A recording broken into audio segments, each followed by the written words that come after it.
J'espère que vous n'avez pas filmé cette partie-là. Vous n'allez pas mettre où je parle de mes filles à la radio. Et quelque part. Amen. Ok.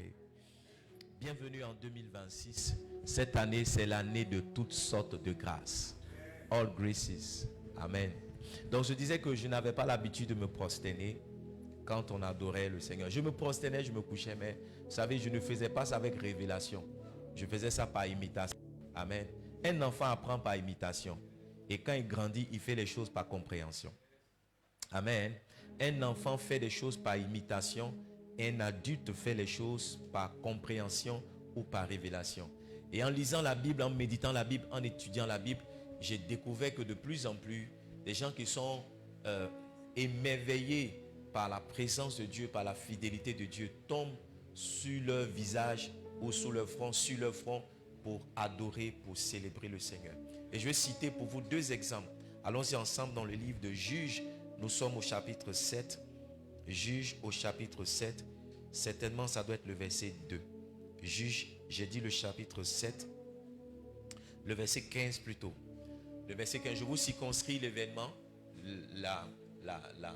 l'histoire. Juges chapitre 6, c'est l'histoire de Gédéon. Dieu va appeler Gédéon pour lui dire, je t'appelle pour délivrer le peuple. Et Gédéon va avoir peur. Lui-même, il va avoir peur. Donc au chapitre 7, Dieu va lui dire, écoute, si tu as peur, descends dans le camp des Mandianites. Si tu as peur, vas-y avec Pura. Et la Bible dit, quand Gédéon est descendu là, il a entendu un Mandianite qui racontait un songe qu'il avait fait. Et son ami lui a dit, certainement c'est Gédéon qui vient pour nous terrasser. Baisse le son ici sur la chair. Baisse le son sur la chair. Sinon mon son est bon. Voilà, tu baisses seulement le volume sur la chair.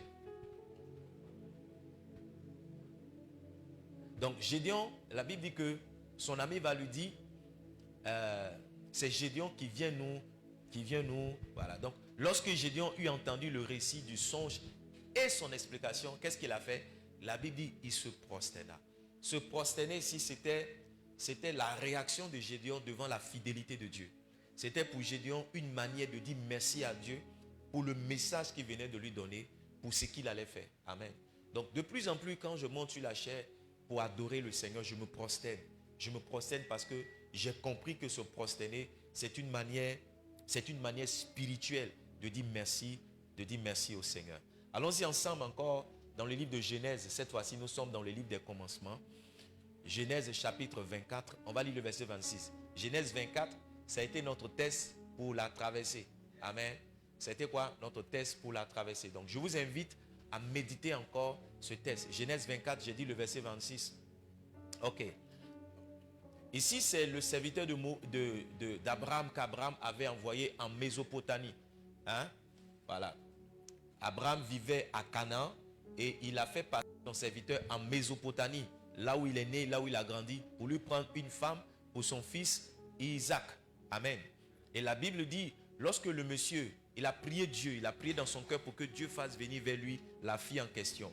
Et que lorsqu'il a vu que Rebecca est sortie puiser l'eau, il a vu que Dieu était en train de faire réussir son voyage. La Bible dit que alors l'homme s'inclina et se prosterna devant l'Éternel. La prosternation, c'est une position spirituelle pour rendre grâce à Dieu. C'est une position spirituelle pour adorer le Seigneur. Amen. Je le dis pourquoi? Parce que dans cette église, de plus en plus, je veux vous inviter à vous prosterner. Amen. Si vous ne pouvez pas vous mettre à genoux parce que vous avez quelques difficultés, vous pouvez vous coucher. Amen. Amen. Ne le faites pas parce que tout le monde fait. Faites-le parce que vous avez compris pourquoi il faut le faire. La bonne nouvelle est ceci, c'est que quand quelqu'un peut se prosterner devant Dieu, il peut se tenir devant n'importe quelle chose dans la vie. Je reprends pour ceux qui n'ont pas entendu. Quand quelqu'un peut se prosterner devant Dieu, il peut tenir debout devant n'importe quelle situation, devant n'importe quelle royauté, devant n'importe quelle personne dans la vie. Yes. Pour les autres, ça te donne l'impression que tu n'es rien quand tu es couché. Mais Dieu t'augmente de la valeur. Dieu se dit, si tu peux te prosterner devant lui, c'est qu'il peut te faire arrêter devant n'importe quelle personne. En fait, je suis en train de prophétiser pour quelqu'un. En 2026, il n'y a pas une situation devant laquelle tu ne pourras pas tenir debout. Je dis, en 2026, il n'y a pas une situation devant laquelle tu vas t'incliner. Non. Il n'y a pas une situation devant laquelle tu vas t'abaisser. Dieu va permettre que tu tiennes debout devant n'importe quelle situation au nom de Jésus. Si je parle de toi, donne-moi un bon amen. Assieds-toi dans la présence du Seigneur. Amen. Bienvenue donc en 2026. Je suis Ed Mohaï, je suis votre frère, je suis votre pasteur, je suis votre bien-aimé.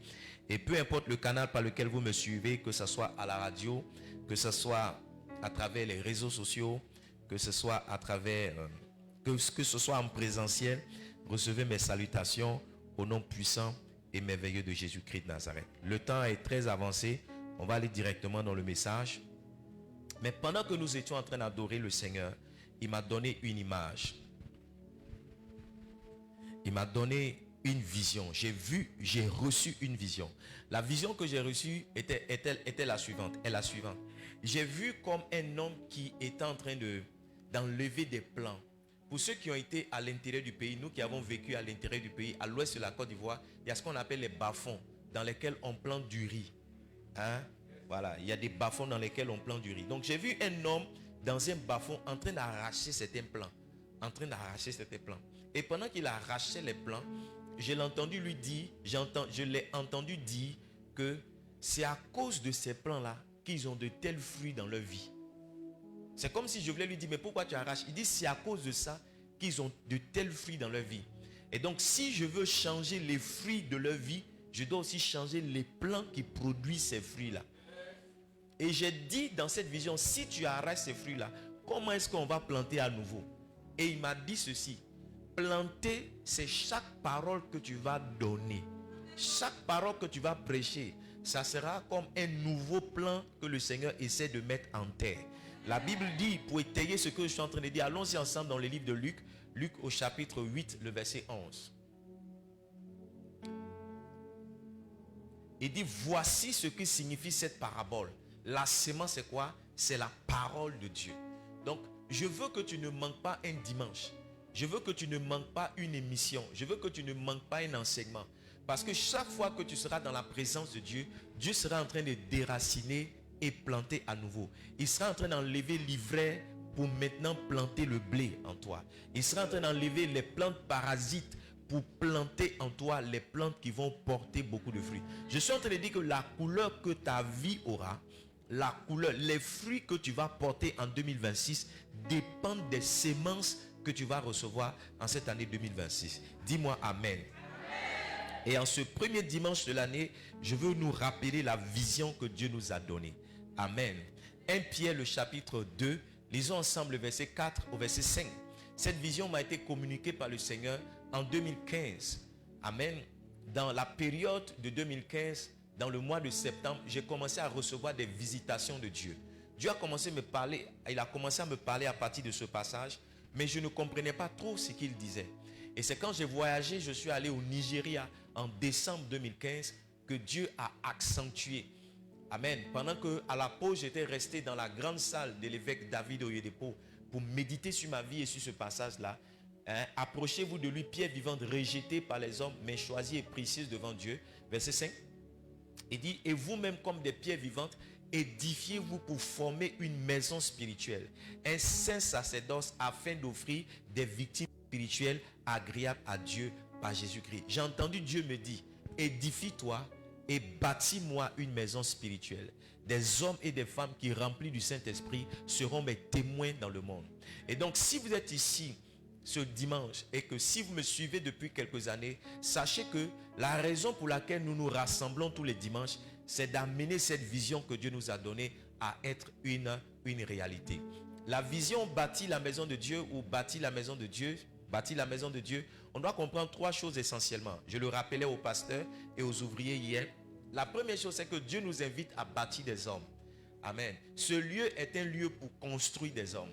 Ce lieu est un lieu pour perfectionner. En Éphésiens au chapitre 4, le verset 11, il dit, il a donné les uns comme apôtres, les autres comme prophètes, les autres comme docteurs, comme pasteurs et comme évangélistes. Allons-y au verset 12. Il dit, pour le perfectionnement des saints. Donc, nous sommes en train de courir dans ce passage que Paul donne par le canal du Saint-Esprit, qui est celui de perfectionner les saints. Bâtir les saints, ça constitue pour nous à les perfectionner. Est-ce que je peux vous aider? Beaucoup pensent, et c'est à tort qu'ils pensent que l'église, c'est le rassemblement des hommes parfaits. C'est faux. On vient à l'église justement pour se parfaire. Si nous étions parfaits, nous ne viendrons pas à l'église. Si nous étions sans défaut et sans problème, nous ne viendrons pas à l'église. C'est pourquoi ça ne doit pas te surprendre que tu trouves à l'église que ton voisin est un voleur. C'est pourquoi ça ne doit pas te surprendre que tu trouves à l'église que ta copine, ta voisine, elle a 2 gars dans sa vie.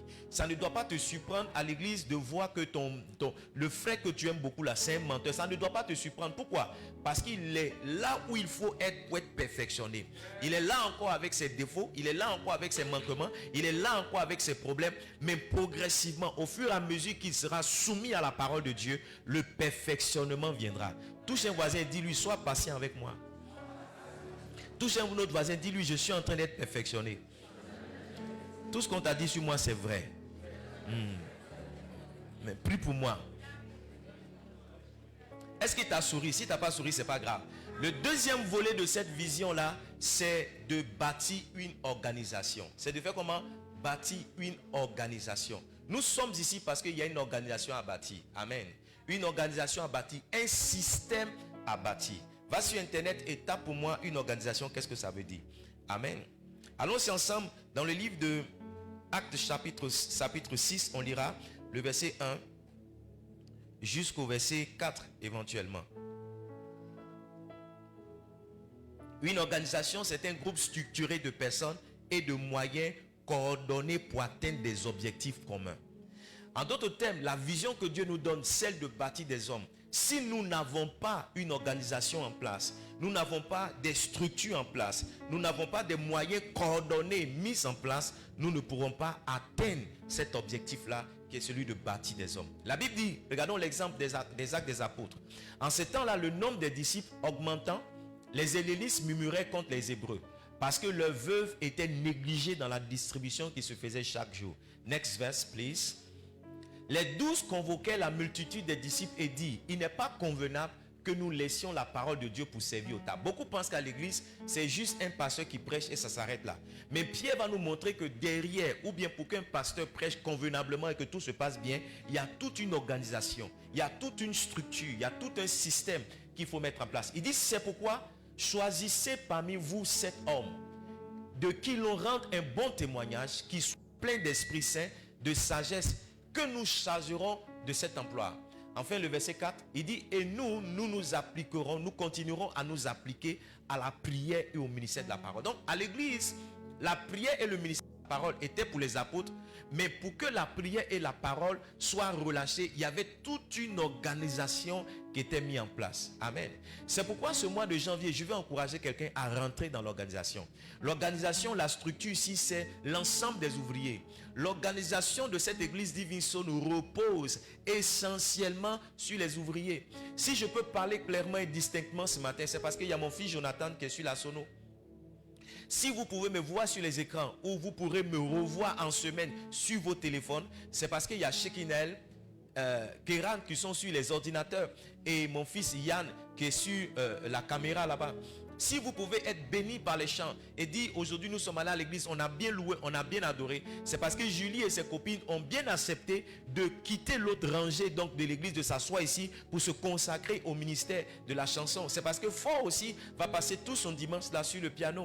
Alléluia. Si vous avez été bien introduit, c'est parce que les pasteurs qui sont devant moi ici ont accepté d'introduire le culte par des moments de prière. Alléluia. Et si on est bien assis sans problème, c'est parce que la veille, donc samedi, Sonia et ses copines sont venues et elles ont rendu ce lieu-là très propre. Si nous sommes ici dans le silence et que nos enfants ne sont pas en train de nous embrouiller, en tout cas pour quelques-uns, c'est parce que maman Elékou depuis des années a accepté d'être la monitrice, garder nos enfants qui font toutes sortes de bruit derrière. Amen. Donc c'est parce qu'il y a cette organisation-là derrière que moi je peux parler ici calmement. Je peux rendre ministère ici avec onction. Je peux rendre ministère ici paisiblement. Touche un voisin, dis-lui tu devrais rentrer dans l'organisation. Non, touche-le bien. Dis-lui tu devrais rentrer dans l'organisation. Si tu ne sais pas ce que tu vas faire en 2026, la première chose que je te demande de faire, c'est de rentrer dans l'équipe des ouvriers. Touche quelqu'un, dis-lui rentre dans l'équipe des ouvriers. By the way, le 31 janvier de cette année et de ce mois-là, on aura le dîner annuel des ouvriers. On aura le dîner, c'est un samedi, c'est comment? C'est un samedi et ça sera après le temps de jeûne. Cette année, je refuse que tu manges et que tu ne sois pas rassasié. L'année où tu vas partir avec un emporté. C'est 2026. C'est 2026. On aura le dîner annuel des ouvriers. Amen. Et vous connaissez la tenue, c'est une tenue de soirée comme la tenue de traversée. Amen. Donc commence à chercher ta tenue, commence à préparer ton ventre, parce que cette année, ça sera une grande fête. Ça sera une grande et belle fête. Alléluia.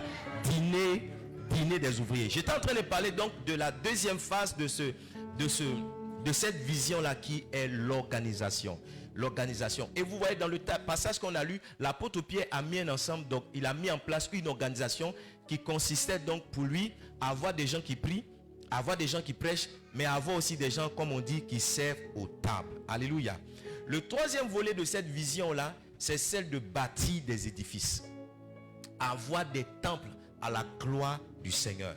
Et c'est à partir de là que j'introduis mon message. Allons-y ensemble, s'il vous plaît, dans le livre de Luc. Allons-y ensemble, livre de Luc. Luc, allons-y, disons.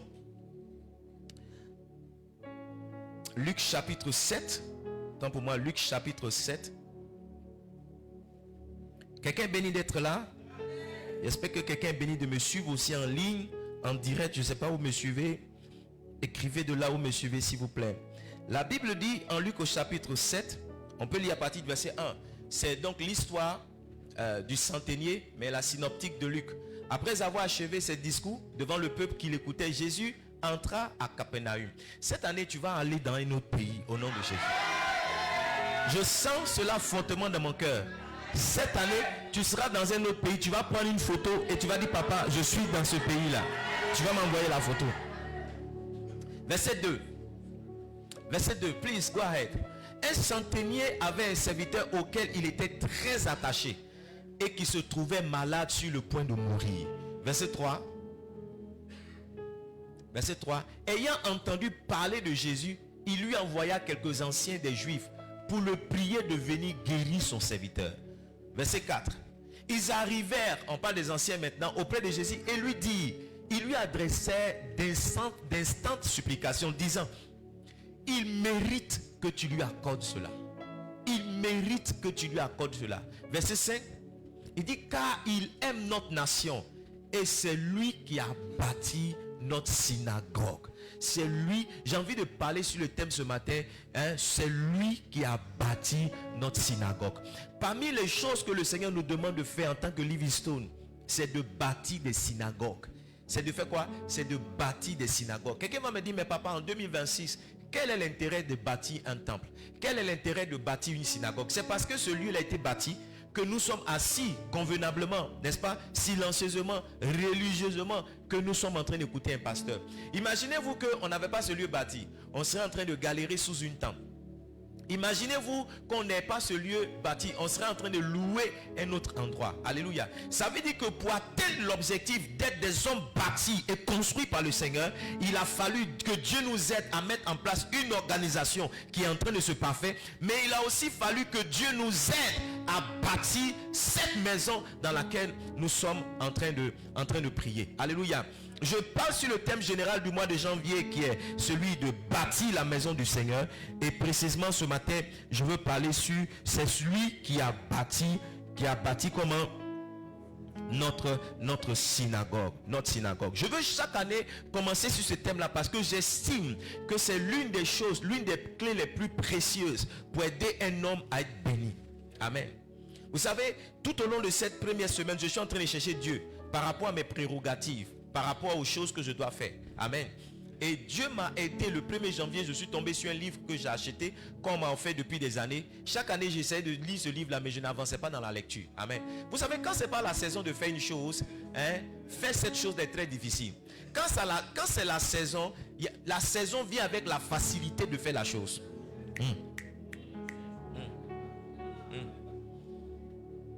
La saison vient avec la facilité de faire la chose. La saison vient. En d'autres termes, je suis en train de dire que quelquefois quand c'est difficile, c'est un indicatif qu'on n'est pas fort. La saison vient avec la facilité de faire la chose. Avec la facilité de faire. Alors que j'étais en train de lire ce livre-là, revenons dans mon histoire. Je suis en train de découvrir progressivement. Vous savez, je lis le livre, mais à travers le livre, le Saint-Esprit me parle. Et le Saint-Esprit m'a rappelé mes fonctions de pasteur. La première chose qu'il m'a dit que je devrais faire, c'est de prier pour les gens. Il m'a dit, prie pour les membres de l'église. Prie sincèrement, prie sérieusement pour les membres de l'église. Tout ce que tu vois qui n'est pas correct, qui n'est pas juste, que ça devienne pour toi un sujet d'intercession. La deuxième chose qui m'a encouragé à faire, c'est celle de visiter. Il m'a donné des références bibliques. Amen. Mais la troisième chose qui est connectée donc à cette partie de mon message, c'est d'enseigner des choses qui peuvent aider les gens à réussir leur vie. Il m'a dit, enseigne-leur des choses à réussir leur vie. Donne-moi s'il te plaît, Exode chapitre 18, verset 20. Pendant que je dis ça, je me rappelle le conseil que Jétro a donné à Moïse. C'est un peu comme si c'est à moi que Jétro est en train de rappeler le conseil là ce matin. Exode 18, verset 20. Il dit, enseigne-leur les ordonnances et les lois et fais-leur connaître le chemin qu'ils doivent suivre et ce qu'ils doivent faire. Ma responsabilité en tant que pasteur, je le rappelle ce matin, c'est de faire comment? Enseigner les ordonnances et les lois. C'est de faire connaître à chacun le chemin qu'il doit suivre. Ma responsabilité, c'est enseigner à chacun d'entre nous ce qu'il doit faire pour que sa vie soit améliorée, pour qu'il soit agréable à Dieu, pour qu'il ait une percée et pour qu'il vive cette année-là, cette année de toutes sortes de grâces. Et la première chose que je veux nous introduire ce matin, c'est d'être des bâtisseurs du Seigneur. C'est d'être des bâtisseurs de la maison de Dieu. Dis-moi amen. Dis-moi amen. Pour certaines personnes, ils diront, mais papa, tu as déjà prêché ça. Oui, c'est vrai. Il y a des messages qui sont des insistances. Qui sont comment? Des insistances. Afin d'avoir compréhension et l'application. Quelquefois tu fais quelque chose pas la première fois qu'on te dit, c'est à la seconde fois ou bien la troisième fois qu'on te répète cette chose là, c'est en ce moment là tu te mets à le faire. Amen. Donc ce matin je veux insister. L'apôtre Paul a dit à Timothée, prêche la parole, insiste en toute occasion. Donc pour quelqu'un c'est un message qu'il a déjà écouté, mais je veux insister, parce que si le Seigneur permet que tu réécoutes ce message, c'est parce qu'il estime que tu n'as pas encore commencé à faire ce qu'il te demande de faire à travers ce message. Yes, il y a des messages qui sont des répétitions. C'est comme si tu l'as déjà entendu. C'est comme si tu l'as... Mais avec la répétition, on établit la solidité d'un message. On établit la solidité d'un message. Ou bien c'est par la répétition que la goutte d'eau perce un rocher. C'est par la répétition que la goutte d'eau perce un rocher. Sinon, une goutte d'eau n'a pas suffisamment de force pour percer un rocher. Mais à force de tomber chaque jour dans une certaine cadence qui est gardée, la goutte d'eau finit toujours par percer le rocher. Je suis en train de dire quoi? Les forteresses qui sont dans ton esprit, c'est en écoutant, en réécoutant, en répétant les messages qu'on parviendra à percer ces forteresses qui sont là. Dis amen pour que j'avance. Yes. Il y a des messages, je le dis, qui sont comme des répétitions. Et il y a des messages qui sont des rappels. Qui sont comment? Des rappels. L'apôtre Paul dit à Timothée, 1 Timothée chapitre 1, le verset 3. Il dit, je te rappelle l'exhortation que je te fis. Je te rappelle. Donc ce matin, mon message, c'est un nouveau message pour certaines personnes, mais c'est une répétition. C'est un rappel. C'est une insistance pour d'autres. Mets la main sur le cœur, dis, Seigneur, aide-moi à comprendre ta parole ce matin. Pourquoi est-ce que nous devons bâtir la maison de Dieu? Pourquoi nous devons bâtir la maison de Dieu? Pourquoi nous devons bâtir la maison du Seigneur? Quelles sont les raisons pour lesquelles nous devons bâtir la maison de Dieu? J'introduis vraiment le premier message de l'année. Écoutez-moi, s'il y a quelque chose qui va vous aider dans cette vie, s'il y a quelque chose qui va vous aider dans cette vie, c'est de bâtir la maison de Dieu. J'ai vu chez les anglophones où des familles se challengent pour bâtir un temple à la gloire du Seigneur. Quand vous entendez nos pères, pour dire leur nom, l'évêque David Oyedepo, l'évêque Doug Heward Mills, vous savez ce qui se passe dans leurs églises? Il y a des familles ou bien il y a des individus qui se lèvent, vont voir le pasteur pour dire, pasteur, tu as dit que cette année, tu es dans l'expansion, tu veux avoir 1000 temples, tu veux avoir 15 000 temples, tu veux avoir ceci. Laisse-moi offrir à l'église un temple. Laisse-moi offrir à l'église 2 temples. Et quand vous voyez la dédicace du temple, on écrit, cette église a été bâtie par telle maison et dédicacée par tel évêque. Pourquoi? Parce que les gens ont compris la grande bénédiction qu'il y a derrière d'être celui-là qui bâtit la maison de Dieu. Regardez l'histoire qu'on vient de lire en Luc le chapitre 7 au verset 4. Et la Bible dit que les vieillards ont insisté, ils ont dit à Jésus, il faut que tu viennes parce qu'il mérite que tu lui accordes cela. Il dit, il aime notre nation, c'est lui qui a bâti notre synagogue. La suite de l'histoire nous fait comprendre que Jésus est parti chez lui. Est-ce que vous savez que Christ, il a dit à la femme syro-phénicienne, il a dit, on ne donne pas, comment, il a dit ça? Il a dit comment? On ne donne pas le pain, comment? Aux petits chiens. Et puis il dit, je suis venu pour les brebis perdues d'Israël. En d'autres termes, il a fait comprendre à cette femme-là qui n'est pas venue pour les étrangers. Mais pour que ce centenier, c'est un Romain, c'est pas un Juif, mais pour que Jésus aille dans la maison du centenier romain, apporter la guérison à son serviteur, il a fallu qu'il fasse quelque chose qui a touché le cœur de Dieu. Des gens qui s'établissent comme des bâtisseurs de la maison de Dieu sont des gens pour qui le Seigneur se sent toujours obligé de revenir, intervenir dans les situations afin que la gloire puisse lui. Écoutez, Dieu n'abandonne pas quelqu'un qui bâtit sa maison. Dieu ne laisse pas quelqu'un qui bâtit sa maison. Voici l'un des secrets qui fonde la prospérité des pasteurs. Beaucoup pensent que les pasteurs sont des voleurs, sont des escrocs qui prennent les pasteurs bâtissent la maison de Dieu, et parce qu'ils sont dans cette alliance, Dieu ne saurait jamais les abandonner. Jamais les abandonner. J'aime quand vous dites never. Yeah, never. Dieu ne va jamais abandonner quelqu'un qui sait sa maison, quelqu'un qui bâtit sa maison. C'est pourquoi il dit, I will never be poor. Je ne serai jamais pauvre. Never. The time for me to be poor is over. Le temps pour moi d'être pauvre, c'est fini. Non, je ne peux pas être pauvre. Il y a 2 ans, j'avais des difficultés financières. Et j'ai dit au Saint-Esprit, mais qu'est-ce qui m'arrive? Je ne comprends pas mes finances. Le Saint-Esprit m'a dit, regarde, ce que tu faisais là, tu as laissé ça, tu veux laisser ça dans la main des gens de l'église. J'ai dit, c'est quoi? Il dit, tu prends ton argent, tu fais certaines choses à l'église. Maintenant, tu estimes que tu as trop fait. Tes fils spirituels vont faire, toi, tu as bouffé ton argent. Il m'a dit, c'est ce qui est en train de te rendre pauvre. Dès qu'il a fini de dire ça, quelqu'un m'a fait un virement. La première fois qu'on m'a viré l'argent sur mon compte en banque, oui, quelqu'un m'a fait un virement. Quand je suis allé prendre l'argent, j'ai payé toutes les factures. Régler toutes les factures. J'ai compris que la clé de ma prospérité se trouve dans ma capacité à bâtir, à prendre soin de la maison de Dieu. Assieds-toi une minute. Est-ce que vous êtes bénis d'être là?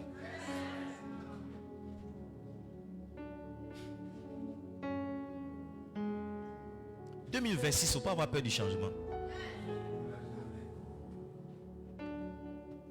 Il y a beaucoup de choses que tu dois changer. Je parle prophétiquement à quelqu'un. Cette vision que le Seigneur m'a donnée, c'est aussi une vision de changement. Il a dit, c'est ce genre de plan-là qui produit ce genre de fruits dans leur vie. En d'autres termes, s'il n'y a pas de choses que tu changes dans ta vie intentionnellement, il y aura une répétition d'événements qui arrivent et qui surviennent. Intentionnellement, tu dois provoquer certains changements. J'ai oublié comment on appelle la peur du changement, mais il y a des gens qui ont peur du changement. Yes, tu dois changer beaucoup de choses. Changer ta démarche, changer ton habillement, changer ton drap, changer ton lit. Tu peux changer de maison si tu peux, mais tu dois intentionnellement. Je suis en train d'ouvrir une parenthèse dans mon message pour prophétiser. Tu dois intentionnellement décider de changer certaines choses. Il y a des gens, vous m'écoutez ce matin, le Saint-Esprit a déjà posé vos yeux sur les choses que vous devez changer. Depuis qu'on est rentré dans cette nouvelle année, avant même qu'on ne rentre dans la nouvelle année, il a commencé à te montrer. Tes yeux tombent sur quelque chose et tu deviens silencieux. Tes yeux tombent sur un endroit et c'est comme si tu entends cet endroit-là, une voix sortie pour te parler. C'est des choses intentionnellement que tu dois changer. N'attends pas que je vienne prier, je suis en train de prophétiser. Il y a des choses intentionnellement que tu dois changer. Tu dois changer. Tu dois changer. Assieds-toi. Les raisons pour lesquelles nous devons bâtir la maison du Seigneur. What is my time? Please give me. La première raison est la suivante. Bâtir la maison de Dieu est un signe de réveil. C'est comment? Vous savez, beaucoup de nos amis prient pour le réveil. Je me demande quand les gens prient pour le réveil, à quoi est-ce qu'ils s'attendent? C'est quoi qu'est le réveil? Ils s'attendent à quoi? L'église en Côte d'Ivoire vit une saison de réveil. L'église en Côte d'Ivoire vit une saison de réveil. C'est pourquoi nous vivons, c'est parce que nous vivons une saison de réveil qu'on a des rassemblements le 31 de milliers et de dizaines de milliers de personnes. Aujourd'hui, le 31, il y a des pasteurs qui prennent en compte un stade. Tout un stade pour passer le 31. Depuis quand est-ce qu'on a vu ça? Aujourd'hui, on a dans notre pays des temples qui ont 5000 places. Yes, on a des temples qui ressemblent à des temples qu'on partait voir dans les pays anglophones. De quel réveil est-ce que les gens me parlent? Lorsqu'on a des chrétiens aujourd'hui qui accèdent à des niveaux les plus élevés dans l'administration, lorsqu'aujourd'hui on a des footballeurs qui rentrent dans l'équipe nationale avec une Bible et qui confessent publiquement leur attachement au Seigneur Jésus, lorsqu'on a sur les réseaux sociaux des pasteurs qui sont en train d'éduquer, qui sont en train d'aider, de quel réveil est-ce qu'on est en train de parler? Le pays est en train de vivre un réveil. Pour que toi tu sois à l'église dans cette saison-là, c'est un réveil. Parce qu'il y a 3 ans, il y a 5 ans, regarde comment ta vie était. On bâtit la maison du Seigneur pour allumer les feux de réveil. Yes, on bâtit. Agé chapitre 1, le verset 5. Put it up for me. Agé chapitre 1, le verset 5. Si tu l'as dit, yes. Il dit ainsi par l'Éternel des armées, considérez attentivement vos voies. Considérez comment? Attentivement vos voies. C'est pas le verset que je cherchais, mais Dieu va m'aider à le trouver. En fait, c'est dans Esdras chapitre 1 verset 5. La Bible dit que Dieu a réveillé l'esprit de Cyrus. Les chefs de famille de Juda, ok, c'est ça. Les sacrificateurs et les lévites, tous ceux dont Dieu réveilla l'esprit, se levaient pour aller bâtir la maison de l'Éternel. Si ton esprit n'est pas réveillé, tu ne peux pas bâtir la maison de Dieu. Yes. Bâtir la maison de Dieu, c'est une manifestation du réveil. Aujourd'hui, on a dans nos nations des temples 5 étoiles.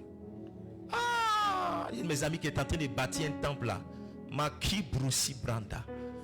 Mandel Evele, un autre de mes amis est en train de bâtir un temple à Yopougon. Mais c'est juste impressionnant. On a dépassé la saison où on se contentait d'être sous une période pour dire Alléluia, Jésus l'aime, Alléluia, oh, Jésus, Alléluia, oh, Alléluia, oh. Sachez qu'il est éternel. On a dépassé ces étapes de poto poto poto, pro poto poto poto, pro poto poto poto. Il est là, il est là, il est là. Il est là, il est là, il est là. Ah, alléluia. L'église est rentrée dans une saison de réveil. On est réveillé. On était endormi avec certaines manières de faire que les gens pensaient nous faire comprendre qui étaient spirituels. Écoutez, à part la petite chaleur qui vous fatigue un peu, admettez que vous êtes bien installé ici. Non, admettez que vous êtes bien installé. Quand j'ai vu vos photos du 31, je me suis demandé, est-ce que les gens là, c'est vraiment à l'église qu'ils sont partis? Oui. Quand j'ai vu les belles femmes, j'ai vu le décor, j'ai dit à mon épouse, mais c'est étrange, mais l'endroit où on prie, c'est quand même beau, hein? C'est quand même beau. C'est quand même beau. C'est parce qu'on est réveillé qu'on a compris que ces choses-là glorifient Dieu. Il n'y a pas quelqu'un qui a fait un songe ou qui est mort, qui est allé au ciel pour revenir, pour dire où je suis parti, il y avait la poussière là-bas. Jamais. Tous ceux qui se sont endormis une fois, qui sont réveillés, ont dit non. Il y avait des pierres précieuses. Quand je passais dans une allée, ça brillait. Il y avait ceci, il y avait cela. Mais d'où vient-il que on était conditionné par cette manière de vouloir faire le Seigneur dans la poussière et dans la misère et dans la pauvreté et dans... Non! Notre esprit est réveillé. Notre esprit est comment? Réveillé. Je suis en train de dire que si l'esprit de quelqu'un n'est pas réveillé, il ne peut pas comprendre l'urgence, l'importance de bâtir la maison du Seigneur. Je vois ta spiritualité, pas par combien de fois tu parles en langue. Je vois ta spiritualité dans ton investissement à bâtir la maison de Dieu. Je vois que tu es un homme spirituel. Lorsque les choses concernent la maison de Dieu, que tu te lèves pour dire, moi aussi je mettrai mon argent, moi aussi je mettrai mon talent, moi aussi je mettrai mes ressources pour que cette maison là puisse voir le jour. Je vois que tu es un homme spirituel. Maintenant, allez-y, aidez-moi, je vais aller quelque part. Vous savez pourquoi? Vous pouvez prier dans la rue, hein, dans un quartier, même dans une maison, faisant du bruit, les gens ne vont pas vous embrouiller. À partir du moment où vous décidez de lever un temple, vous allez voir toute forme d'opposition. Ah, Lisha, Villa Kappa, Mande Vessi Brande. Allons-y, Matthieu chapitre 16, donne-moi le verset 17. Il dit tu es pierre et sur cette pierre je bâtirai mon église. Et puis il dit quoi? Il dit même les portes des séjours des morts ne prévaudront point contre elle. Si tu veux voir l'opposition, dernier cri de l'enfer, il faut commencer à faire une église. Si tu veux voir combien de fois Satan, on a habité cette maison avant qu'elle ne devienne une église, on n'a jamais vu un canari devant cette maison, jamais. Le jour on a dit alléluia, les gens ont dit c'est pas grave, et ce qu'il fait ça va pas durer. Mais quand on a commencé à casser la clôture et lever le mur, c'est en ce moment là on a commencé à voir des canaris. C'est en ce moment là on a commencé à découvrir que les gens enterraient des poulets vivants autour de la clôture de cette église. Aussi longtemps qu'on faisait des petits puits, ça ne dérangeait personne. Mais quand on a décidé de bâtir, vous savez pourquoi? Parce qu'une église c'est un hôtel qui interfère le mouvement spirituel dans un endroit. Lorsque la maison de Dieu est bâtie, lorsque la maison de Dieu est construite quelque part, elle est établie comme une porte des cieux. C'est pourquoi la Bible dit que Jacob a eu une vision. Dans la vision, il a eu des anges monter et descendre. Il appelait cet endroit Bethel. Il a dit ici, c'est la porte des cieux. Un bâtiment à la gloire de Dieu, c'est une porte des cieux. Ça veut dire que c'est un endroit que le ciel reconnaît. C'est un endroit par lequel le ciel ouvre une porte pour apporter une visitation angélique et spirituelle. Et le monde des ténèbres étant conscient de ça, ne voulons pas que la vie des gens change dans l'environnement, c'est l'air pour s'opposer à cela. Donc quand tu nous vois en train de bâtir la maison de Dieu, on n'est pas juste des ingénieurs en train de faire de l'architecture, on n'est pas juste des ingénieurs en train de placer une brique sur une autre, on est dans un combat spirituel. On est dans un combat spirituel. C'est pourquoi donner ton argent pour faire la maison de Dieu, c'est challengeant et c'est difficile. Quelquefois ta volonté est là, mais la force a disparu. Quelquefois, je ne le dis pas fort, c'est le jour où tu décides de t'engager que tu sens les combats les plus terribles dans tes finances. On dit donner, ça fait prospérer. Mais tu ne comprends pas. Le jour où tu as donné là, c'est ce jour-là que les combats ont commencé réellement. Je suis en train de t'expliquer pourquoi. Parce que Satan même sait que la maison ne doit pas s'élever. Il y a beaucoup de gens ici qui sont à Sodépam, qui sont bénis par cette église qui a été bâtie. Beaucoup de mes enfants ont été baptisés dans cette église. On connaît le Seigneur et servent. Satan a vu ça, c'est pourquoi il a lancé l'opposition. Mais nous, les spirituels, on a compris que c'est pas juste du bruit qu'on fait pour que le voisinage soit mécontent. Ça, c'est un niveau charnel et spirituel et naturel d'explication. Il y a un niveau qui est spirituel. L'opposition, pour ne pas que la vie de beaucoup de personnes soit affectée, pour ne pas que la vie de beaucoup de personnes change. Quand je ne vais pas prêcher pour regarder vos visages, mais il y a 5 ans, je vous connais, vous tous qui êtes assis devant moi ici. Surtout vous qui vivez à Sodépam, on se connaît dans ce quartier. Nous tous, on sait où on était. Mais regardez où Dieu est en train de nous envoyer. À cause de ce lieu qu'on a bâti, chaque dimanche, à nous asseoir, à écouter le message. Progressivement, Dieu nous a fait passer des ténèbres. Il nous envoie dans sa lumière. Maintenant, nous sommes en train de prier pour donner notre lumière à d'autres personnes. Donc on dit bâtir la maison de Dieu là. C'est pas juste peinture bleue, peinture orange. Non. Il y a un combat spirituel dans lequel nous sommes. C'est pourquoi si l'esprit de quelqu'un n'est pas réveillé, il ne peut pas bâtir. Il ne peut pas comprendre l'intérêt d'associer son argent dans ce qu'on est en train de faire pour progresser. C'est pas. Regardez. On a la chaleur dans ce temple. C'est pas parce qu'on n'a pas l'argent. C'est pas parce qu'on n'a pas l'argent. Quelle solution on n'a pas cherché? On nous a dit non que c'est le type de compteur qu'on a qui fait. On a investi près d'1 million de francs CFA, près d'un demi-million, plus de 500 000 à changer le compteur. On n'a toujours pas eu de solution. On nous a dit non, c'est parce que tous les climatiseurs sont... On nous dit chaque fois on fait, On m'a même donné quelqu'un. Et plus, même pas quelqu'un, plusieurs personnes qui ont aidé d'autres personnes à changer de niveau d'alimentation. Parce qu'on m'a dit que le transfo sur lequel on est connecté, il y a tellement de quartiers sur le transfo, ce qui fait qu'on n'a pas les 220 volts. D'accord? Mais il y a des nouveaux transfos qu'on a mis dans la ville et certaines personnes qui sont dans ce quartier-là sont connectées à ce transfo-là. On m'a montré un monsieur qui a fait pour notre voisin. On m'a montré le gars, je suis allé, je dis monsieur viens faire pour moi. Il a regardé, il a disparu. Quand je l'appelle, que je dis je le passe à un, il ne décroche pas. Un autre pasteur est venu s'asseoir. J'ai dit papa voici le problème d'électricité qu'on a. Il dit mais il y a quelqu'un qui a fait chez moi à la maison mais il m'a rien pris. Quand j'ai dit que c'était un pasteur, il a fait pour moi gratuitement. J'ai dit donne-moi son numéro et son nom. Sur place je l'ai appelé, il a dit ok. Le lendemain je l'ai rappelé, il ne prend plus mes appels. Le pasteur Constant qui nous donne la sono chaque fois qu'on fait Fête Impact, il dit il y a son petit qui fait ça. Il était dans mon bureau, il a dit donne-moi son numéro de téléphone. Je l'ai appelé, le monsieur aussi a disparu.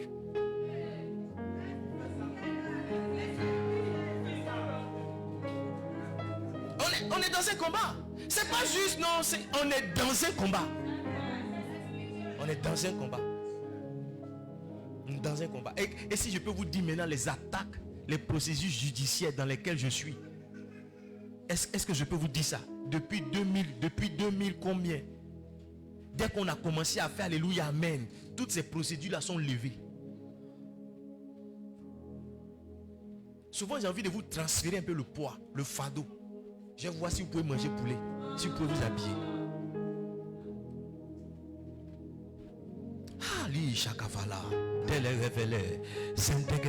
On va se lever et bâtir la maison de Dieu. On se lèvera et nous bâtirons cette maison. Néhémie chapitre 2, le verset 20. Regardez ce que Néhémie a dit. Commençons à partir du verset 19, pourquoi pas. Sambala, Geshem et Tobija se sont moqués de lui. Quand il a décidé de bâtir, Sambala le Horonite, Tobija le serviteur ammonite, Geshem l'arabe, ayant été informé, se moquait de nous et nous méprisait et dit: que faites-vous là? Vous révoltez contre le roi. Pour eux, rebâtir les murailles, c'était une révolte contre le roi. Maintenant, regarde, verset 20. Regarde la réponse de Néhémie. La Bible dit, Néhémie leur fit cette réponse: le Dieu des cieux nous donnera le succès. Il dit, nous, ses serviteurs, nous nous lèverons et nous bâtirons la maison de Dieu. Tous ses voisins disent lui, tu n'es pas un serviteur de Dieu si tu n'es pas en train de bâtir la maison de Dieu.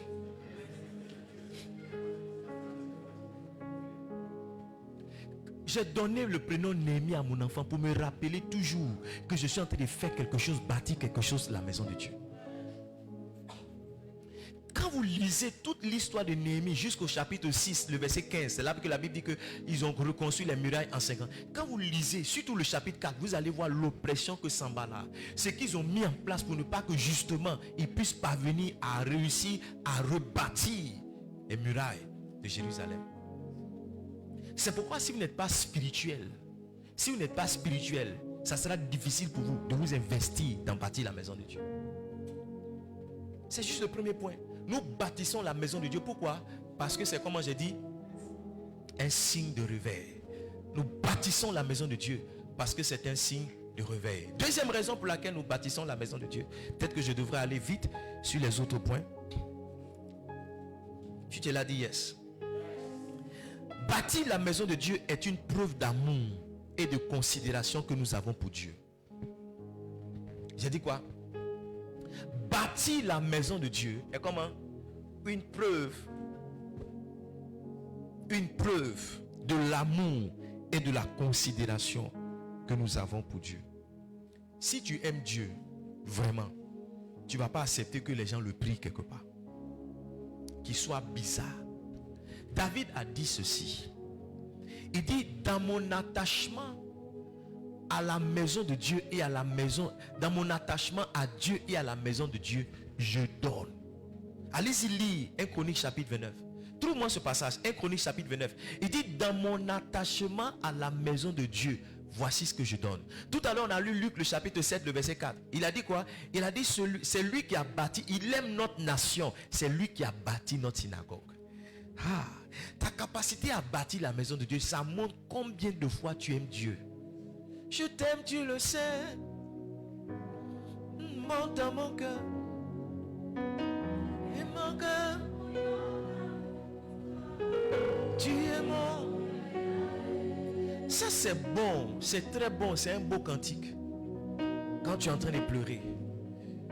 Mais tu vois, chanter Dieu n'est pas la seule expression d'amour. Yes. Donner est aussi une expression d'amour. Et donner est même l'une des plus grandes expressions d'amour. C'est pourquoi dire je t'aime à une femme, ça ne suffit pas pour qu'elle te croie. Donner, dire à une femme je t'aime, ça ne suffit pas pour qu'elle te croie. Mon garçon, ma mère m'a dit aucun homme ne va après une femme sans rien lui donner. C'est pas quelqu'un d'autre qui m'a dit, c'est ma maman qui m'a dit. Ma mère, c'est qui m'a mis au monde. Elle dit, aide-moi, on ne va pas derrière une femme sans rien lui donner. En d'autres termes, le moyen avec lequel tu vas mieux exprimer l'amour que tu as pour cette jeune fille-là, c'est de lui donner. Comme tu n'as rien là, calme-toi. Quand tu vas avoir, tu vas retourner. Donner est l'une des plus grandes expressions d'amour. La Bible dit en Jean, le chapitre 3, le verset 16, il dit quoi? Dieu a tant aimé le monde qu'il a fait comment? Qu'il a donné. Il a tant aimé qu'il a donné. Giving is loving. Loving is giving. Aimer, c'est donner. Donner, c'est aimer. Ah! Les femmes aiment ce message. Loving is giving. Giving is loving. Si quelqu'un vient pour toi, vous lui dites, ton pasteur dit, loving is giving. Giving is loving. Aimer, c'est donner. Donner, c'est aimer. C'est pourquoi quand une femme t'aime, elle peut se donner à toi. Mais si une femme ne t'aime pas, quel que soit tout l'or, tout l'argent que tu as, tu seras absolument rien à ses yeux. À moins, je laisse à moins là. Si, pour qu'une femme se donne à toi, c'est qu'elle t'aime. C'est pourquoi tu vas voir une femme après laquelle un garçon, un homme, je ne sais pas pourquoi je suis allé dans cette partie-là. Tu vas voir une femme après laquelle un homme a beaucoup de ressources vient après elle. Mais elle va le faire tourner en rond. Et elle va aller prendre un gars bizarre. Un gars sans éclat. Mais tu vois, c'est lui là qu'elle aime. Et c'est parce qu'elle l'aime qu'elle est derrière lui. C'est parce qu'elle l'aime qu'elle se donne à lui. And loving is giving. Giving is loving. Donc quand tu dis que tu aimes Dieu, when you say you love God and you don't give something, je me demande, ton amour c'est quel amour? Quand tu dis que tu aimes Dieu et tu ne donnes pas, je me dis, ton amour c'est quel amour? C'est pas vrai amour. Parce que l'amour s'exprime toujours dans le don. Dans le don. C'est pourquoi un homme qui aime ses enfants et sa femme va se donner entièrement à ses enfants et à sa femme. Donc nous bâtissons la maison de Dieu parce que nous aimons Dieu. Parce que nous aimons Dieu. Le livre qu'on doit lire, où sont mes livres? Le livre qu'on doit lire ce mois de janvier, c'est Giving, savoir donner. Dans ce livre là, j'ai envie de faire une promotion ce matin pour ça. Normalement le livre, je crois le livre est à 5 000, mais tous ceux qui sont violents ce matin, ils peuvent le prendre à 4 000. Amen. C'est pas une bonne nouvelle? Trouve-moi mon livre Giving. Pourquoi nous bâtissons la maison de Dieu? Parce que nous aimons Dieu. Parce que nous avons de la considération pour lui. Yes. 2 Samuel 7. Donne-moi s'il te plaît le verset 1. 2 Samuel 7, le verset 1. Lorsque le roi habita sa maison et que l'Éternel lui eut donné du repos, après l'avoir délivré de tous ses ennemis qui l'entouraient. Verset 2. Il dit à Nathan, voici donc j'habite une maison de cèdre et l'âge de l'Éternel est au milieu d'une tente. C'est David qui dit ça. Il dit, moi j'habite une maison de cèdre. Le cèdre, c'est un bois de qualité qu'on trouve au Liban. Quand tu prends le drapeau du Liban, il y a le cèdre au milieu. Ce que tu vois qui ressemble au sapin là, c'est le cèdre. C'est un bois de qualité. Je ne sais pas si ce que je dis est vrai, mais j'ai appris que le cèdre, il lui faut des heures avant qu'il ne prenne feu. David dit, moi ma maison est une maison de bois de qualité. Mais où Dieu, on dépose Dieu, où on va prier Dieu là, c'est une bâche. Il dit, c'est pas correct. Dans mon 1 Samuel 29, tout à l'heure j'ai demandé un verset. Il a dit, dans mon attachement à la maison de Dieu, je donne. Quelqu'un a trouvé ça? 1 Chronique 29. Je prends mon temps pour enseigner. Amen. I want to take my time. I want to take my time. Ça sert à rien de donner 15 points et les gens n'ont pas compris. I want to take my time. Go ahead, s'il te plaît. Où je trouve le passage rapidement? J'ai dit 1 Samuel chapitre 29. 1 Chronique, pardon, chapitre 29. Vous avez trouvé? Donnez-moi ça. 1 Chronique, chapitre 29. Aidez-la comme à trouver. Donc voici le livre du mois. Giving, savoir donner. Voilà, savoir donner. La première version, la couverture, c'était le cœur. Un homme tendait sa main vers le cœur. Yes. 1 Samuel comment? 1 Chronique chapitre 29. I want des versets. Vous ne trouvez pas? C'est à l'écran? Ok. Il dit de plus, dans mon attachement pour la maison de mon Dieu, je donne à la maison de mon Dieu l'or, l'argent que je possède en propre, outre ce que j'ai préparé pour la maison du sanctuaire. David dit, c'est parce que mon cœur est attaché à la maison de Dieu que je donne. Aucun homme ne peut donner si son cœur n'est pas attaché.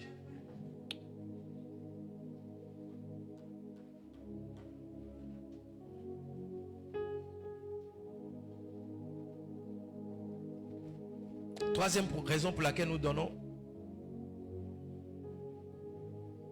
pour laquelle nous bâtissons la maison de Dieu. Nous bâtissons la maison de Dieu parce que c'est une priorité. Ça doit être une priorité pour nous. Il faut écrire, ça doit être comment? Agé chapitre 1 verset 4.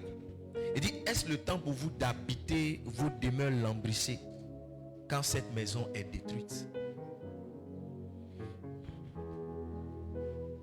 What are you playing?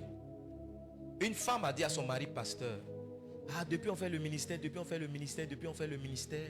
on n'a même pas notre propre maison. Il a dit à sa femme, levez la tête, regardez-moi, il a dit à sa femme, bâtissons la maison de Dieu d'abord. Quand on aura fini de bâtir la maison de Dieu, Dieu saura prendre soin de nous. Quand ils ont commencé à élever et qu'ils ont même fini de bâtir, en une année, ils ont reçu l'offrande de 3 maisons.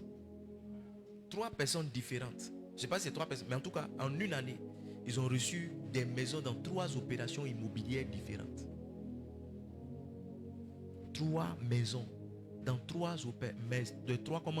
opérations immobilières différentes. C'est David qui nous a rappelé l'ordre. Il dit, je ne peux pas vivre dans une maison faite de bois de cèdre. Et l'arche de l'Éternel sera sous une tente. Ça veut dire que l'ordre, c'est de mettre l'arche de l'Éternel d'abord dans le bon endroit. Et après moi, je vais chercher comment je vais dormir. Beaucoup vont vous donner l'impression que vous êtes en train de perdre votre temps en investissant dans la maison de Dieu. Beaucoup vont vous faire croire, et vous-même en observant, en vous comparant aux autres, vous aurez l'impression que vous faites mal. Toujours je donne, je n'ai pas encore intérêt. Toujours je donne, je n'ai pas encore ceci. Toujours je donne, je n'ai pas encore ceci. Écoutez-moi très bien. Il a dit, fais de l'Éternel tes délices, il te donnera ce que ton cœur désire. Mieux, il a dit, Matthieu 6, verset 36. Il a dit comment? Cherchez premièrement et la justice et vous verrez. Et vous verrez. Quand on est sorti de cette maison qui est devenue une église, un homme m'a appelé dans une autre ville. Il dit, il était en prière. Dieu lui a donné un message pour moi. Qui se prépare, il vient. Tu sais ce qu'il m'a dit? Il m'a dit, Dieu m'a dit de te donner un terrain. Il m'a dit, Dieu m'a dit de te donner un terrain. C'est un pasteur qui priait, qui ne sait même pas ce que je venais de faire. Il dit, Dieu m'a dit de faire ceci. J'ai beaucoup d'autres témoignages que je peux vous partager. Si vous avez décidé de mettre Dieu au devant, Dieu ne va jamais vous abandonner. Ceux qui ne savent pas, tous les prédicateurs le disent et c'est vrai. Ceux qui ne savent pas faire de Dieu une priorité, Dieu ne sait pas faire d'eux des priorités. L'ordre, c'est de faire pour Dieu d'abord. Dis à ta femme, si elle estime que le choix que tu fais n'est pas sage, dis-lui, nous sommes dans le royaume de Dieu. Et le fonctionnement dans le royaume de Dieu est différent. Ce matin, je lisais un passage et je vais le lire tout à l'heure quand je vais prendre les offrandes. C'est Proverbe 11, verset 24. Il dit, qui donne libéralement s'enrichit, devient riche. Mais celui qui épargne à l'excès devient pauvre. Yes. Tel qui donne libéralement devient plus riche. Dans le monde là, c'est lorsque tu épargnes à l'excès, on dit que tu deviens riche. Mais dans le royaume de Dieu, c'est lorsque tu donnes libéralement que tu deviens riche. Il dit, tel qui épargne à l'excès s'appauvrit. Tu ne vois pas qu'il y a une dichotomie? Tu ne vois pas qu'il y a un paradoxe avec ce qu'on a l'habitude de t'enseigner et ce que tu lis? Mais tu vois, c'est ta foi que tu vas placer dans ce verset-là qui va amener la puissance qu'il y a dans ce verset-là à être une réalité dans ta vie. Abel, tu n'es pas en train de te planter. Hein? Si tu fais pour la maison de Dieu, tu n'es pas en train de te planter. Tu n'es pas en train de te planter. Si tu fais pour la maison de Dieu, tu n'es pas en train de te planter. Jamais. J'ai dit à passer à Nice, il dit, moi tu me connais pas. Oui, c'est ça peur. Non, en toute humilité, amusement pas. Il s'est m'habiller. Amen. Hein? C'est ton man. C'est ton corps, voilà. En temps normal. Passer à Nice. Il dit, moi c'est un BCBG. Hein. Bon chic, bon genre. Dieu m'a donné 1m76, 73 kilos. J'ai ce qui est normal pour être bien dans tous les vêtements. Il n'y a pas quelque chose que je porte sur moi qui n'est pas joli. Voilà. Mais si tu me vois tous les dimanches, je porte le même costume pour venir là. C'est parce qu'on est en train de construire la maison de Dieu. Donc il ne faut pas prendre ma veste pour mettre en vert, pour mettre en jaune sur les réseaux sociaux pour dire non, le pasteur a porté une autre veste. Même ma même couleur de veste là, mais ça. Mais le jour ça va commencer à changer aussi, les gens vont savoir que Dieu a commencé à changer la vie du pasteur. Mais laisse ma même couleur de veste. C'est pas par défaut d'argent que je porte le même habit tous les dimanches. C'est parce que j'ai orienté mon argent dans une priorité qui est bâtie la maison de Dieu. Si, je dis ça en passant ici. Vous êtes témoin que chaque dimanche je portais le même vêtement. Ma femme recevait les boissons ou les héritages de sa cousine, qui l'appelait de temps en temps pour dire viens, tiens maman pasteur, viens, ouvre le placard, prends. Elle le prenait avec fierté. Elle le prenait avec action de grâce. Mais aujourd'hui c'est différent. C'est différent. Parce que savoir faire de Dieu une priorité, amener Dieu à faire de nous aussi des priorités. Il y a des témoins. Elle vous a rendu son témoignage. Quelqu'un lui a dit maman, c'est que tu vas porter en décembre, moi je paye tout pour toi. Elle vous a pas rendu ce témoignage? J'ai dit à la personne, mais tu peux pas payer pour maman et puis laisser papa. Ah, c'est quoi ça? Mais qu'est-ce que voilà? Mais c'est quoi ces manières là? Tu veux que je sois jaloux de ma femme ou bien c'est quoi? C'est qui fait les choses comme ça? Donc ressaisis-toi. Si tu fais pour la mère, fais pour le père. D'ailleurs c'est le père qui va apprécier. Allô? Ou bien je prêche mal? Oh yes. Touche un voisin, dis, tu ne fais pas mal de faire de Dieu ta priorité. Dis à quelqu'un, tu dois accorder de l'importance à la maison de Dieu. Maintenant, suivez-moi. 5e raison, 4e raison. Dieu est heureux quand vous bâtissez sa maison.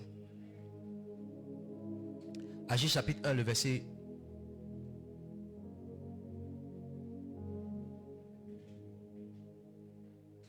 Agis chapitre 1, verset 8. Il dit, montez sur la montagne, apportez du bois, bâtissez la maison de Dieu. Regardez ce que Dieu dit. Il dit, j'en aurai de la joie.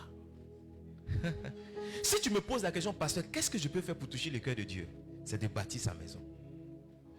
Il dit j'en aurai. Dieu dit j'en aurai de la joie. Dans tous les versets qui existent, voici un verset que Dieu nous montre, qui est quelque chose qu'on peut faire pour le rendre heureux. Dieu ne boit pas l'eau glacée. Dieu ne mange pas poulet. Amen.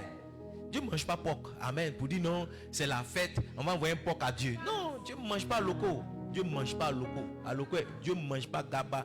Il ne mange pas sauce graine. Ce que Dieu mange là, c'est une maison que tu peux lui apporter pour dire Seigneur, voici j'ai bâti. La Bible dit lorsque Salomon a fini de bâtir, qu'il était en train de faire la dédicace, quand il a fini de construire, qu'il était en train de prier, quand il a fini, la Bible dit que la gloire de Dieu est descendue. C'est-à-dire la gloire de Dieu est descendue pour attester que ce que vous avez fait, ça me plaît. La raison qui suit, qui fait qu'on doit bâtir la maison de Dieu, c'est que Dieu se sent glorifié lorsque sa maison est bâtie. Il a dit quoi? Dieu se sent comment? Dieu se sent glorifié. Dieu est glorifié lorsque nous bâtissons une maison pour lui. On élève un bâtiment ici. Et Dieu seul sait combien de bâtiments dans cette dénomination, dans cette vision on va élever. Dieu est glorifié. Les gars de la com, je pense qu'en 2026, vous pouvez faire un effort pour noter chaque point, comme chez Pasteur Mohamed là. Quand il dit point 1, raison pour laquelle on doit bâtir, vous écrivez ça, point 1, vous mettez. Chez Bishop Dag aussi on fait ça. Cette année, j'ai parti vous à Accra. Pour que vous voyez ce que je dis là. Comment c'est dans le physique. Hein? C'est vrai mais c'est faux ce qu'il dit. Il a fini de donner le verset, mais ils ont laissé le verset à l'écran. Amen. N'ayez pas peur de changer en 2026 la com. Il dit j'en aurai de la joie et je serai comment? Je serai glorifié. Dieu est glorifié lorsqu'on bâtit sa maison.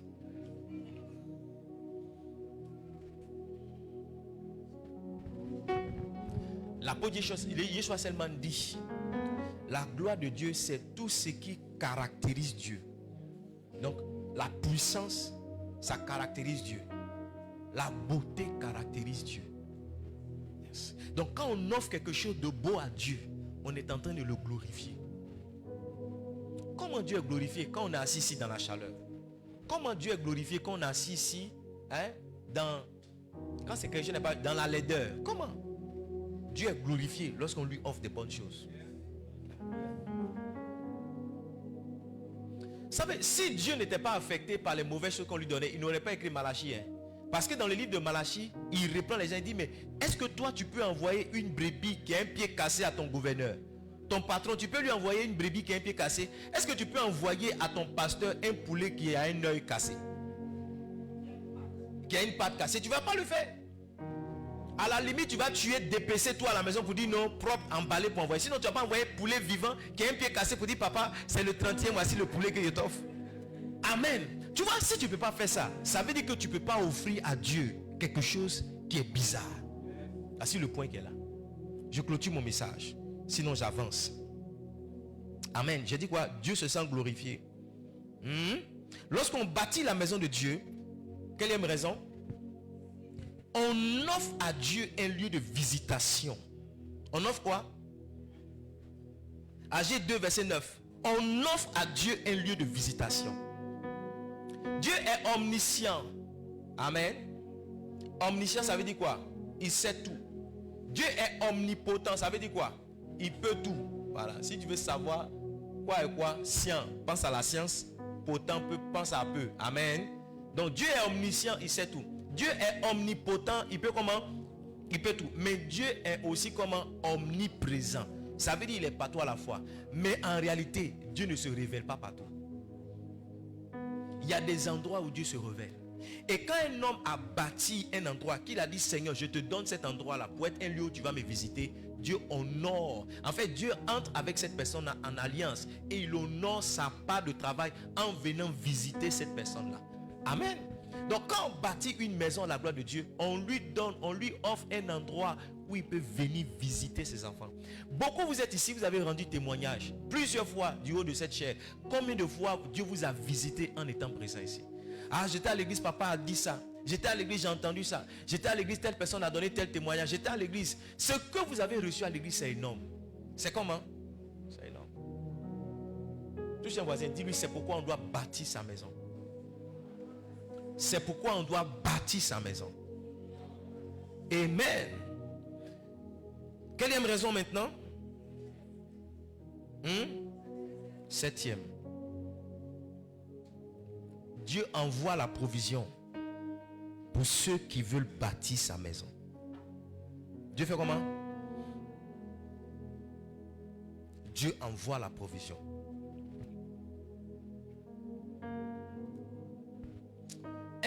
Un moment de ma vie ou bien un aspect de ma vie où je vois la fidélité de Dieu dans les finances, où j'ai vu, où je continue de voir, c'est dans l'œuvre de bâtir. Un jour on était avec Pasteur Anissé. Vous savez, quand on a fini de bâtir ici, Pasteur Anissé est venu me voir dans mon bureau. Il m'a salué. Il m'a dit man of God. Il aime m'appeler comme ça. Il dit, moi aussi un jour je vais bâtir une maison. Parce que pour beaucoup de choses qui sont arrivées, il était juste à côté de moi. Un samedi, on était en train de construire. Et puis je lui disais, Pasteur Anissé, il faut qu'on ait 130 000 pour faire les travaux d'aujourd'hui. Et on soulevait les branches, on soulevait tout ce qu'on pouvait soulever. Et vers 15 heures, il y a quelqu'un qui m'a envoyé, à l'époque, il n'y avait pas l'autre, le pingouin là.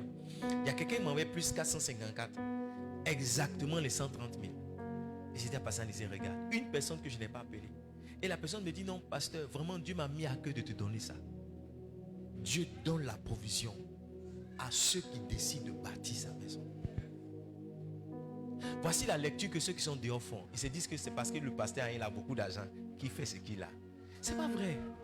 C'est parce que je fais ce que je fais que l'argent vient. Ceux qui sont ici n'ont pas choqué. Ils viennent ici. J'ai dit, la lecture que les gens font quand ils sont dehors, ils se disent que pasteur, il a travaillé à la banque, il a travaillé dans les assurances, c'est un homme d'affaires, donc il a gardé un peu d'argent. C'est avec cet argent-là qu'il fait le ministère. C'est faux. C'est faux. Il n'y a rien que j'ai commencé à faire dans cette église pour lequel j'avais l'argent. Il n'y a rien. Même quand je comptais sur mon argent de fin de contrat pour faire l'église, on ne m'a pas donné cet argent-là. Dieu m'a fait démarrer l'église sans argent, mais il m'a fait démarrer l'église avec la foi. C'est la monnaie de la foi qui, lorsqu'elle est mise en exécution, me donne des devises en CFA. C'est parce que je fais ce que je fais que l'argent vient. Et non, c'est parce que j'ai l'argent que je fais ce que je suis en train de faire. C'est parce que je suis en train de dire à quelqu'un, le jour où tu devras bâtir la maison de Dieu, le jour où tu veux t'engager à bâtir la maison de Dieu, l'erreur que tu ne dois pas faire, c'est de compter sur ton salaire pour apporter. Non. Si tu as pris un engagement, comme j'ai pris cet engagement de donner 1 million de francs CFA parce que le Seigneur m'a poussé à le faire, si tu prends l'engagement, tu seras surpris. L'argent te viendra du ciel pour nourrir cet engagement que tu prends. Ceux qui bâtissent la maison de Dieu, Dieu tourne vers eux toutes les portes. Quand vous regardez le ministère, vous avez l'impression qu'il y a des pasteurs qui ont tout l'argent et puis il y en a d'autres qui n'ont pas. Hein? Vous ne voyez pas ça? Vous avez l'impression qu'il y a des pasteurs, c'est comme s'ils deviennent de plus en plus riches et puis les autres deviennent de plus en plus pauvres. Allez voir ceux à qui Dieu donne les provisions. Allez voir. Ne vous limitez pas à une grosse voiture dans laquelle un homme de Dieu roule. Beaucoup de ces choses-là, ils n'ont pas payé avec l'argent. On leur a donné comme offrande. Allez voir ce qu'ils font avec ce qu'ils reçoivent. Ils sont en train de bâtir la maison de Dieu. J'étais avec un de ces grands-là une fois. Je lui ai donné une offrande. J'ai dit, papa, voici l'offrande qu'on a fait. Devant moi, il a déchiré l'enveloppe. La bilingue a dit, viens. Tu as dit, c'était combien là? Il dit 200 000. Il a compté 200 000, il a donné. Il dit, oui, devant moi, il a déchiré l'enveloppe. Il a commencé à partager l'argent. En d'autres termes, je suis en train de vous dire qu'il n'attendait pas mon argent pour vivre. Il a utilisé cet argent-là pour bénir d'autres personnes. On ne devient pas riche de ce qu'on reçoit. Dieu m'a dit ça en décembre. Il dit, Edmond, on ne devient pas riche de ce qu'on reçoit. On devient riche de ce qu'on donne. Dieu m'a dit, en décembre et janvier, donne au maximum. Parce que ta richesse, c'est pas combien on va te donner. Ta richesse, c'est combien tu vas donner. Je vais m'arrêter là pour ce matin. Encourager quelqu'un. Le dimanche prochain, je reviendrai sur le message. Comment est-ce qu'on peut bâtir? Amen. Aujourd'hui, j'ai voulu vous donner les raisons. Parce que dans cette église, on dit, quand on sait le pourquoi d'une chose, on fait comment? On la fait aisément. Donc, j'ai voulu vous donner 8 ou 7 raisons. 10, peu importe le nombre de points que vous avez notés. Mais j'ai voulu vraiment vous encourager. À partir de ce mois de janvier et cette année 2026, à devenir des bâtisseurs de la maison de Dieu. Partout on dit la maison de Dieu est en train d'être élevée. On fait quelque chose pour Dieu. Que vous imitez votre temps, votre énergie et votre ressource. Tenons-nous debout. Nous allons prier. Dis Seigneur, aide-moi à être un bâtisseur. Je veux être comme Néhémie. Il faut que tu apprennes. Je t'ai donné ça à qui même? Julie, apprends-moi. Il y a une chanson de Bishop Dag, la seule à chante là. Je bâtis la maison de Dieu. Tu connais ça, non? Hein? Voilà, prenez ça dimanche prochain, vous allez chanter. C'est la chanson de janvier. Tout le monde doit chanter ça. Lève la voix, s'il te plaît. Dis Seigneur, aide-moi à être un bâtisseur de ta maison. Aide-moi à être un bâtisseur de ta maison.